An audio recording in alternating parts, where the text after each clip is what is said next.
If the visible light is made up of different colors of light mixed together, then we can split it into all of its colors.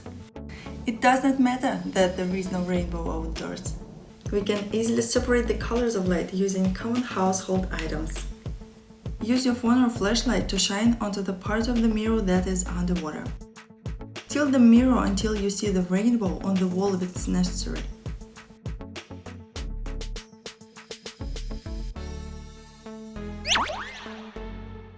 The water acts as a prism, splitting the visible light into lots of colors.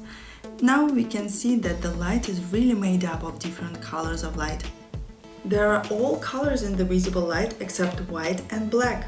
Why do we see them? Let's find it out in the next videos. Sign up for my channel and share this video with your friends. Watch this video to find more ways to split the visible light and create a rainbow. Make sure to check the description for all the ways to explore colors. Bye!